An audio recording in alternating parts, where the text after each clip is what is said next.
YouTube channel. So ಇವತ್ತು night ನೋಡಿದ್ನಿ, night full ನೈಟ್ನಿಂದ ವಿಡಿಯೋ ಸ್ಟಾರ್ಟ್ ಮಾಡ್ತಿರೋದು. ಯಾಕಂದರೆ ಇವಾಗ ಸಾಯಿಬಾಬಾ ಟೆಂಪಲ್ ಖೋಲೋತಿದೆ, ಅಲ್ಲಿ ಪೂಜಾ ದೀಪ ಎಲ್ಲ ಹಚ್ಚಿ ಡೆಕೋರೇಷನ್ ಮಾಡ್ಯಾರ ಅಂತಂದು. ಸೊ ನೋಡೋಕ್ಕೆ ಹೋಗ್ತಾ ಇದ್ದೀನಿ. ಸೊ ಬನ್ನಿ ಗೈಸ್, ಅಲ್ಲಿಗೆ ಹೋಗ್ಬಿಟ್ಟು ವಿಡಿಯೋ ಕಂಟಿನ್ಯೂ ಮಾಡ್ತೀನಿ. ಸೊ ಗೈಸ್, ಈ ವಿಡಿಯೋ ಇಷ್ಟ ಆದರೆ ಲೈಕ್ ಮಾಡಿ, ಶೇರ್ ಮಾಡಿ, ಕಮೆಂಟ್ಸ್ ಮಾಡಿ, ಸಬ್ಸ್ಕ್ರೈಬ್ ಮಾಡಿ. ಎಷ್ಟು ವಿಡಿಯೋ ಸಿಕ್ತೋ ಅಷ್ಟು ವಿಡಿಯೋ ಕ್ಯಾಪ್ಚರ್ ಮಾಡಿ ನಿಮಗೆ ತೋರಿಸ್ತೀನಿ.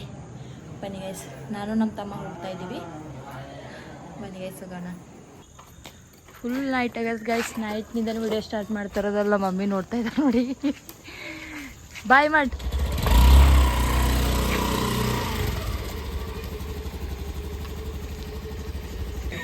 ಸೊ ಗೈಸ್ ನೋಡ್ರಿ, ಫಸ್ಟ್ ಎಂಟ್ರಿ ಆಗ್ತಾ ತಕ್ಷಣ ಎಷ್ಟು ದೀಪ. ಇಲ್ಲಿ ನಮ್ಮ ಔರಾದ್ನಲ್ಲಿ ಕನ್ನಡ ದೀಪೋತ್ಸವ ಆಚರಣೆ ಮಾಡ್ತಾ ಇದ್ದಾರೆ. ಲಕ್ಷ ದೀಪ ಹಚ್ಚಿ ಸೆಲೆಬ್ರೇಟ್ ಮಾಡ್ತಾ ಇದ್ದಾರೆ ಇಲ್ಲಿ. ಸೊ ಗೈಸ್ ತುಂಬ ಚೆನ್ನಾಗಿದೆ. ಒಂದೊಂದು ದೀಪ ಇಷ್ಟು ಚೆನ್ನಾಗಿ ಕಾಣಿಸ್ತಾ ಇದ್ದೇವೆ ಅಂದರೆ ಸಖತ್ತಾಗಿ ಕಾಣಿಸ್ತಾ ಇದ್ದೇವೆ ಗೈಸ್. ಇಲ್ಲಿ ಔರಾದ್ನಲ್ಲಿ ಸಾಯಿಬಾಬಾ ಟೆಂಪಲ್ನಲ್ಲಿ ದೀಪೋತ್ಸವ ಆಚರಣೆ ಮಾಡ್ತಾ ಇದ್ದಾರೆ. ಸೊ ಎಷ್ಟು ಪಬ್ಲಿಕ್ ಬಂದ ಗೈಸ್ ನಿಮ್ಗೆ ತೋರಿಸ್ತೀನಿ. ಇಷ್ಟೆಲ್ಲ ದೀಪ ಹಚ್ಚಲಕ್ಕೆ ಬಂದಾರ. ಅಲ್ಲಿ ಗುಡಿ ಒಳಗೆ ಹೋಗಿ ತೋರಿಸ್ತಾರೆ ಗೈಸ್.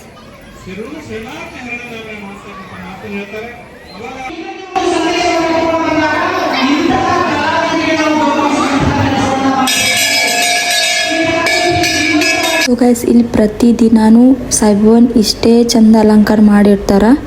ಇವತ್ತಂತಲ್ಲ, ದಿನಾಲೂ ಇಷ್ಟೇ ಚೆನ್ನಾಗಿ ಅಲಂಕಾರ ಮಾಡಿರ್ತಾರೆ ಇಲ್ಲಿ ಔರಾದ್ನಲ್ಲಿ. ಸೊ ಸಮಸ್ತ ನಾಡಿನ ಜನತೆಗೆ ಕನ್ನಡ ರಾಜ್ಯೋತ್ಸವದ ಆರ್ಥಿಕ ಶುಭಾಶಯಗಳು ಅಂತ ಹೇಳಕ್ಕೆ ಇಷ್ಟಪಡ್ತೀನಿ. ಸೊ ಗೈಸ್, ನಿಮ್ಮ ಕಡೆ ಯಾವ ಥರ ಕನ್ನಡ ರಾಜ್ಯೋತ್ಸವ ಸೆಲೆಬ್ರೇಟ್ ಮಾಡಿದಾರಂತ ಕಮೆಂಟ್ ಮಾಡಿ.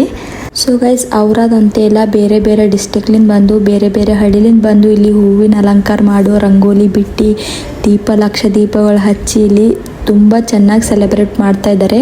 ನೋಡೋಕ್ಕೆ ಒಂದು ಖುಷಿ ಆಯ್ತು ಅಷ್ಟೇ ನಮಗೆ. ನಮ್ಮ ಕರ್ನಾಟಕದ ಆಚರಣೆ ವಿಚಾರಣೆ ಒಂಥರ ಖುಷಿ ಕೊಡ್ತಾವೆ ಗೈಸ್. ನಮ್ಮ ಥರ ಕರ್ನಾಟಕದ್ದು ಯಾವ ದೇಶದಲ್ಲೂ ಮಾಡಲ್ಲ ಅಂದ್ಕೊಳ್ತೀನಿ. ನಮ್ಮ ಕರ್ನಾಟಕ ನಮ್ಮೇ ಹೆಮ್ಮೆ ಗೈಸ್. ನಮ್ಮ ಕನ್ನಡ ಯಾವತ್ತೂ, ನಮ್ಮ ಕನ್ನಡ, ನಮ್ಮ ಭಾರತ, ನಮ್ಮ ಕರ್ನಾಟಕ ಯಾವತ್ತೂ ಬಿಟ್ಕೊಡ್ಬಾರ್ದು. ಸೊ ಗೈಸ್, ಇಲ್ಲಿ ಸಾಯಿಬಾಬಾ ಟೆಂಪಲ್ನಲ್ಲಿ ಲಕ್ಷ ದೀಪ ಅಷ್ಟೇ ಅಂತಿಲ್ಲ, ಬಸವಣ್ಣನವರು ಮತ್ತು ಹರಳಯ್ಯನವರು ನಾಟಕ ಪ್ರದರ್ಶನ ಮಾಡ್ತಾ ಇದ್ದಾರೆ. ತುಂಬ ಚೆನ್ನಾಗಿ ಕಾನ್ಸೆಪ್ಟ್ ಇದೆ ಗೈಸ್, ನೋಡ್ಬೋದು. ನಾನು ನಿಮ್ಗೆ ತೋರಿಸ್ತೀನಿ ನೋಡಿ. ಇವರು ಶಿವಶರಣ ಹರಳಯ್ಯ ನಾಟಕ ಪ್ರದರ್ಶನ ಮಾಡೋಕೆ ಬೆಂಗಳೂರಿನಿಂದ, ಬೆಳಗಾವಿಲಿಂದ, ಹಲವಾರು ಊರಿನಿಂದ ಬಂದಿದ್ದಾರೆ ಇಲ್ಲಿ ನಾಟಕ ಮಾಡೋಕ್ಕೆ. ತುಂಬ ಅಲ್ಟಿಮೇಟ್ ಆಗಿ ಒಂದು ಜನರಿಗೆ ಮುಟ್ಟುವಂತಹ ಒಂದು ಪ್ರದರ್ಶನ ನೀಡ್ತಾರೆ ಇಲ್ಲಿ.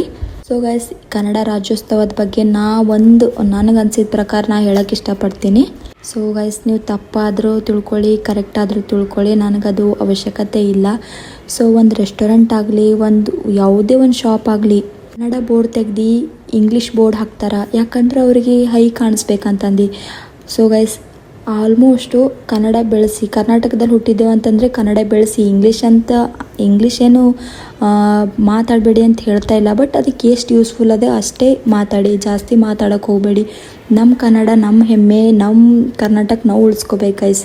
ಈಚೆಗೆ ನಾವು ನೋಡೋದೇನೆಂದರೆ, ಕರ್ನಾಟಕದಲ್ಲಿ ಆಲ್ಮೋಸ್ಟ್ ಸರ್ಕಾರಿ ಶಾಲೆಗಳು ಮುಚ್ಚೋಗಿವೆ. ಎಲ್ಲರೂ ಪ್ರೈವೇಟ್ ಇಂಗ್ಲೀಷ್ ಮೀಡಿಯಮ್ ಅಂತಂದು ಎಲ್ಲರೂ ಇಂಗ್ಲೀಷ್ ಮೀಡಿಯಮ್ಗೆ ಹಚ್ತಾರೆ. ಯಾಕೆ ಕರ್ನಾಟಕದಲ್ಲಿ ಹುಟ್ಟಿ ಕನ್ನಡ ಮೀಡಿಯಮ್ ಯಾಕೆ ಕಲಿಸಲ್ಲ? ನನಗದೊಂದು ಕ್ವಶನ್ ಬೀಳ್ತದೆ, ನಿಮಗೆಲ್ಲರಿಗೂ ಕೇಳ್ತಾ ಇದ್ದೀನಿ. ಸೊ ಗೈಸ್, ಗೌರ್ಮೆಂಟ್ ಹಾಸ್ಪಿಟಲ್ ಆಗಲಿ, ಗೌರ್ಮೆಂಟ್ ಸ್ಕೂಲ್ ಆಗಲಿ, ಯಾಕೆ ಅದಕ್ಕೆ ಹೆಚ್ಚಿಗೆ ಮಹತ್ವ ಕೊಡಲ್ರಿ ಹೇಳ್ರಿ? ಹೇಳೋ ಉದ್ದೇಶ ಏನಂದರೆ, ಕನ್ನಡ ಬೆಳೆಸಿ, ಕನ್ನಡ ತುಳಿಯೋಕ್ಕೆ ಹೋಗಬೇಡಿ, ಕನ್ನಡ ಬೆಳೆಸಿ. ಬೇರೆ ಡಿಸ್ಟಿಕ್ ಹೋದರೂ ಅವ್ರಿಗೂ ಕನ್ನಡ ಕಲಿಸಿ. ಬಟ್ ನೀವು ಇಂಗ್ಲೀಷ್ದಾಗ ಮಾತಾಡಿ, ಅವರು ಯಾವ ಥರ ಮಾತಾಡ್ತಾರೆ ನೀವು ಅದೇ ಥರ ಮಾತಾಡೋಕ್ಕೆ ಹೋಗಬೇಡಿ. ನೀವು ಅವ್ರಿಗೆ ಕಲಿಸಿದ್ರೆ ಅವರು ಕಲಿತಾರ. ಬಟ್ ನಾವೇ ಬೇರೆ ಡಿಸ್ಟಿಕ್ ಹೋಗಿ ಅವ್ರ ಜೊತೆ ಇಂಗ್ಲೀಷು ಆಗಲಿ ಮಾತಾಡಿದ್ರೆ, ಸೊ ನಮ್ಮ ಕನ್ನಡಕ್ಕೆ ಎಷ್ಟು ವ್ಯಾಲ್ಯೂ ಇರಲ್ಲ ಅಂತ ನಾ ಹೇಳೋಕ್ಕೆ ಇಷ್ಟಪಡ್ತೀನಿ ಅಷ್ಟೇ. ಇಲ್ಲಿ ನಮ್ಮ ಔರಾದ್ನಲ್ಲಿ ಹರಳಯ್ಯ ನಾಟಕ ಪ್ರೋಗ್ರಾಮ್ ಮಾಡ್ತಾ ಇದ್ದಾರೆ. ಸೊ ಅವ್ರು ಬೇರೆ ಡಿಸ್ಟಿಕ್ಲಿಂದ ಬಂದು ಇಲ್ಲಿ ನಮಗೂ ಎಲ್ಲರಿಗೂ ಒಂದು ರೀತಿ ಸಂದೇಶ ಕೊಡೋಕ್ಕಷ್ಟೇ ಮಾಡ್ತಾ ಇರೋದು. ಬಟ್ ಅವ್ರ ಉದ್ದೇಶ ಏನಿಲ್ಲ. ಸೊ ಗೈಸ್, ನಮ್ಮದು ಕರ್ನಾಟಕದಲ್ಲಿ ನಮ್ಮ ಹೆಮ್ಮೆ ಡಾಕ್ಟರ್ BR ಅಂಬೇಡ್ಕರ್ ಆಗಲಿ, ಬಸವಣ್ಣರಾಗಲಿ, ಹಲವಾರು ಅಕ್ಕ ಮಹಾದೇವಿ ಆಗಲಿ, ಹಲವಾರು ವ್ಯಕ್ತಿಗಳು ಇಲ್ಲಿ ಜನಿಸಿದ್ದಾರೆ ಗೈಸ್. ನಾವು ಅವ್ರ ಬಗ್ಗೆ ಹೇಳೋಕ್ಕೆ 2 ಮಾತು ಸಾಕಾಗಲ್ದು. ಬಸವಣ್ಣನವರು ಎಷ್ಟು ಕಾಯಕ ತತ್ವ ಮಾಡಿದರೆ, ಬಟ್ ಒಬ್ರಿಗೂ ಗೈಸ್ ಅರ್ಥ ಆಗಲ್ಲ. ಸೊ ಬಸವಣ್ಣನವರು ಒಂದೊಂದು ವಚನ ಓದಿದರೆ ಏನೇನು ಅದರಲ್ಲಿ ಅರ್ಥನೇ ಬೇರೆ ಇರ್ತದೆ ಗೈಸ್. ಗೈಸ್, ಹರಳೆಯನವ್ರದ್ದು ಸ್ವಲ್ಪ ಜೀವನ ಚರಿತ್ರೆ ಬಗ್ಗೆ ಸ್ವಲ್ಪ ನಿಮ್ಗೆ ಹೇಳ್ಬೇಕಂತಂದು ಇಷ್ಟಪಡ್ತೀನಿ ಅಷ್ಟೇ. ಸೊ ಹರಳೆಯನವರದು ಯಾಕೆ ಹೇಳಕ್ಕೆ ಇಷ್ಟಪಡ್ತೀನಿ ಅಂದರೆ, ಸೊ ಇಲ್ಲಿ ನಾಟಕದಲ್ಲಿ ಹರಳೆಯನವರ ಪಾತ್ರ ತುಂಬ ಪ್ರಾಮುಖ್ಯತೆವಾಗಿತ್ತು. ಅದರ ಕಡೆಯಿಂದ ನಿಮ್ಗೆ ಹರಳೆಯನವ್ರದ್ದು ಸ್ವಲ್ಪ ಜೀವನದ ಬಗ್ಗೆ ಹೇಳ್ಬೇಕು ಅಂದ್ಕೊಂಡು ನಾ ಇಷ್ಟಪಡ್ತೀನಿ. ಹರಳೆಯನವರು ವಿಜಯಪುರದ ಕೊಳಗಂಡ ಮತ್ತು ಸಾಗರ ನಾಡಿನ ಶಿವಪುರದಲ್ಲಿ ಜನಿಸ್ತಾರೆ. ಇವರು ಹರಳೆಯನವರು ಹರಳೆಯ ಪತ್ನಿ ಕಲ್ಯಾಣಮ್ಮ ಜೊತೆ ಸೇರಿ ಬಸವ ಕಲ್ಯಾಣಕ್ಕೆ ಬರ್ತಾರ. ಇವ್ರ ಕೆಲಸ ಕಾಯಕ ಏನಿರ್ತದ ಅಂತಂದ್ರೆ ಚಪ್ಪಲ್ ಹೊಲದ್ರಿ. ಚಪ್ಪಲ್ ಹೊಲೆದಷ್ಟೇ ಇವ್ರದ್ದು ಕಾಯಕ ಇರ್ತದೆ. ಇವರು ಬಸವ ಕಲ್ಯಾಣಕ್ಕೆ ಬಂದು ಲಿಂಗ ದೀಕ್ಷೆ ಪಡ್ಕೊಳ್ತಾರೆ. ಇವರು ಲಿಂಗ ದೀಕ್ಷೆ ಪಡ್ಕೊಂಡ್ರು, ಬಟ್ ಇವ್ರದ್ದು ಚಪ್ಪಲ ಕಾಯಕ ತತ್ವ ಇವರು ಅಲ್ಲೇ ಸ್ಟಾಪ್ ಮಾಡಿಲ್ಲ. ಇವ್ರ ಸಂಟ ಮತ್ತು ಇವ್ರ ಹೆಂಡತಿ ಬಿ ಇವ್ರ ಬೆಂಬಲಕ್ಕಾಗೆ ನಿಂತ್ಕೊಳ್ತಿದ್ರು. ಒಂದಿನ ಹರಳೆಯನವರು ರಾಜ್ಯ ಬೀದಿಯಲ್ಲಿ ಹೋಗ್ತಾ ಇರುವಾಗ ಬಸವಣ್ಣನವರು ಕಾಣ್ತಾರ. ಆ ಹರಳೆಯನವರು ಏನು ಮಾಡ್ತಾರಂದ್ರೆ ಬಸವಣ್ಣನವರಿಗೆ ಶರಣು ಬಸವಣ್ಣ ಅಂತಂದು ನಮಸ್ಕಾರ ಮಾಡ್ತಾರ. ಇವರು ಬಸವಣ್ಣನವರು ಏನು ಮಾಡ್ತಾರಂದ್ರೆ ಹರಳೆಯನವರಿಗೆ ಶರಣಾರ್ಥಿ ಅಂತಂದು ಬಸವಣ್ಣನವರು ನಮಸ್ಕಾರ ಮಾಡ್ತಾರ. ಹರಳೆಯನವರಿಗೆ ತುಂಬ ಖುಷಿಯಾಗಿ ಮತ್ತೆ ಮನೆ ಕಡೆ ನಡ್ಕೊಂಡು ಹೋಗಿ ಹೆಂಡತಿ ಜೊತೆ ಈ ಥರ ಹಿಂಗೆಲ್ಲ ಸಂದರ್ಶನ ಆಯಿತು ಅಂತಂದು ಅವ್ರ ಜೊತೆ ಮಾತಾಡಿದ ತಕ್ಷಣ ಬಸವಣ್ಣನವರಿಗೆ ನಾವು ಏನಾದರೂ ಒಂದು ಉಡುಗೊರೆ ಕೊಡಬೇಕಂತಂದು ಇವ್ರು ಏನು ಮಾಡ್ತಾರಂದ್ರೆ ಹರಳೆಯ ಮತ್ತು ಹರಳೆಯ ಪತ್ನಿ ಏನು ಮಾಡ್ತಾರಂದ್ರೆ ಬಸವಣ್ಣನವರಿಗೆ ತೊಡೆಯ ಚರ್ಮದಿಂದ ಪಾದರಕ್ಷೆ ಮಾಡಿ ಅವರಿಗೆ ಒಂದು ಕಾಣಿಕೆ ರೂಪದಲ್ಲಿ ಕೊಡ್ಬೇಕಂತಂದು ಇವ್ರ ತಲೆಗೆ ವಿಚಾರ ಬರ್ತದೆ. ಸೊ ಹರಳೆಯ ಮತ್ತು ಅವರ ಪತ್ನಿ ಬಸವಣ್ಣನವರಿಗೆ ಪಾದರಕ್ಷೆ ಉಡುಗೊರೆಯಾಗಿ ಕೊಡ್ಬೇಕು ಅಂದ್ಕೊಂಡು ಏನು ಮಾಡ್ತಾರೆ ಅಂತಂದು ಇವ್ರ ಚರ್ಮ ತೆಗ್ದು ಪಾದರಕ್ಷೆ ರೆಡಿ ಮಾಡ್ತಾರೆ. ಪಾದರಕ್ಷವನ್ನು ರೆಡಿ ಮಾಡ್ಕೊಂಡು ಏನು ಮಾಡ್ತಾರಂದ್ರೆ ಹರಳೆಯ ತಲೆ ಮೇಲೆ ಇಟ್ಕೊಂಡು ಬಸವಣ್ಣನವರ ಹತ್ತಿರ ಹೋಗ್ತಾರೆ. ಸೊ ಬಸವಣ್ಣನವರ ಹತ್ತಿರ ಹೋಗಿ ಹರಳೆಯನವರು ಮಾಡಿರುವಂತಹ ಪಾದರಕ್ಷವನ್ನು ಬಸವಣ್ಣನ ಕೈಗೆ ಕೊಡ್ತಾರೆ. ಬಸವಣ್ಣನವರು ಏನು ಮಾಡ್ತಾರಂದ್ರು ಕೈಯಲ್ಲಿ ಹಿಡ್ಕೊಂಡು ಎಷ್ಟು ಸುಂದರವಾಗಿವೆ ಪಾದರಕ್ಷೆ ಅಂತಂದು ಹರಳೆಯನವರಿಗೆ ಕೇಳ್ತಾರ. ಹರಳೆಯನವರು ಹೇಳಲ್ಲ. ಮತ್ತೆ ಪಾದರಕ್ಷವನ್ನು ಸ್ಪರ್ಶನೆ ಮಾಡಿ ಬಸವಣ್ಣನವರು ಏನು ಇದು ಮಧ್ಯಭಾಗದಲ್ಲಿ ತುಂಬ ಮೃದುವಾಗಿದೆ ಅಲ್ವಾ ಅಂತಂದು ಹರಳೆಯನವರಿಗೆ ಕ್ವಶನ್ ಮಾಡ್ತಾರೆ. ಹರಳೆಯನವರು ಅವಾಗ ಹೇಳ್ತಾರೆ ಬಸವಣ್ಣನವರಿಗೆ, ನನ್ನ ಹೆಂಡತಿ ಮತ್ತು ನನ್ನ ತೊಡೆ ಚರ್ಮದಿಂದ ನಿಮಗೆ ಪಾದರಕ್ಷೆ ಮಾಡಿ ನಿಮಗೆ ತಂದಿರುವೆ ಅಂತಂದು ಬಸವಣ್ಣನವರಿಗೆ ಹೇಳ್ತಾರೆ. ಬಸವಣ್ಣನವರು ಏನು ಹೇಳ್ತಾರಂದ್ರು, ಇವುಗಳನ್ನು ನಾನು ಮೆಟ್ಟಲಾರೆ ಎಂತಂದು ಹರಳೆಯನವರಿಗೆ ಹೇಳ್ತಾರ. ಪಾದರಕ್ಷವನ್ನು ನಾನು ಕಾಲಲ್ಲಿ ಹಾಕೊಂಡು ಇದು ಮಾಡಲ್ಲ, ತಲೆ ಮೇಲೆ ಇಟ್ಕೊಳ್ತೀನಿ ಅಂತಂದು ಬಸವಣ್ಣನವರು ಹೇಳ್ತಾರ. ಮತ್ತೆ ಬಸವಣ್ಣನವರು ಸಂಗಮೇಶ್ವರವರಿಗೆ ಕೊಟ್ಟಿಬಿಡಿ, ನನಗೆ ಸಮಾಧಾನವಾಗುತ್ತದೆ ಅಂತಂದು ಹೇಳ್ತಾರ. ಏನು ಮಾಡ್ತಾರಂದ್ರು ಹರಳೆಯನವರು ಮತ್ತೆ ಪಾದರಕ್ಷವನ್ನು ತಗೊಂಡು ಹಿಂದಕ್ಕೆ ಹೋಗ್ತಾರ. ನಾ ಹೇಳಿರೋ ಕಾನ್ಸೆಪ್ಟ್ ಇವಾಗ ಬರ್ತದೆ ನೋಡ್ರಿ, ಯಾವ ಥರ ಹರಳೆಯನವರು ಏನೇನು ಮಾಡ್ತಾರಂತಂದು ಈ ಪ್ರದರ್ಶನದಲ್ಲಿ ಎಲ್ಲ ನಿಮ್ಗೆ ಗೊತ್ತಾಗ್ತದೆ. ಸೊ ಗೈಸ್, ವಿಡಿಯೋ ಸ್ಕಿಪ್ ಮಾಡದೆ ನೋಡಿ. ನಾನೀಗ ಅದನ್ನೇ ಮಾಡುತ್ತೇನೆ. ಪವಿತ್ರವಾದ ಪಾದರಕ್ಷೆಗಳು ಶಿರದ ಮೇಲೆಯೇ ಶರಣರೇ, ನೀವೇ ನನ್ನ ಪೂಜ್ಯ ನಿಮ್ಮಂಥವರ ಸೇವೆಯೇ ನನಗೆ ತ್ಯಾಗ ಸಮರಸ.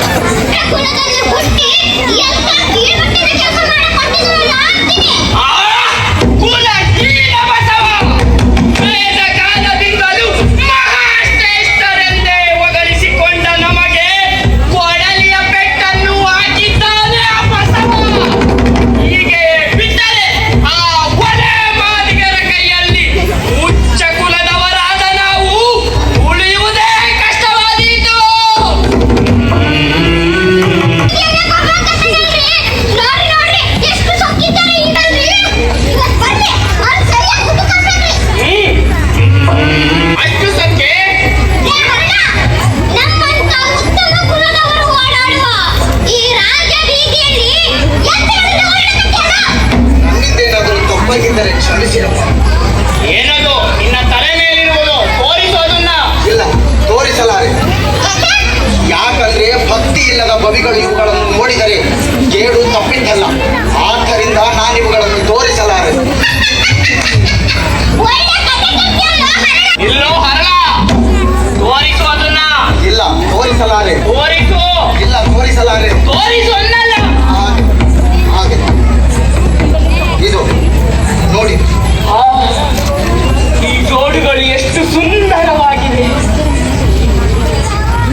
ಜೋಡುಗಳು ನನಗೆ ಬೇಕೇ ಬೇಕು. ಇದರ ಬೆಲೆ ಏನು? ಮಧುವರಸೆ, ತಪ್ಪು ತಿಳಿಯಬೇಡಿ.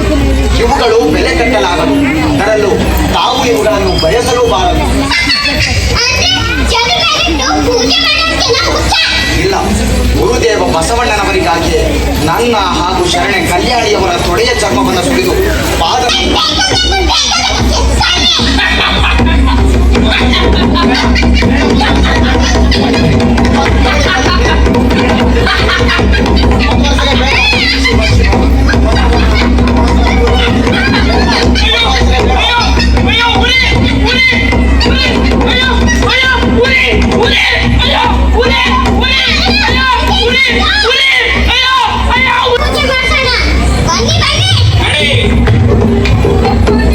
ಅಯ್ಯೋ ಮಗಳೇ, ಮಗಳೇ ನೀಲ, ನಾನು ಮಾಡಿರುವ ಪಾಪದ ಫಲವನ್ನು ಉಣ್ಣುತ್ತಿರುವೆ ಮಗಳೇ.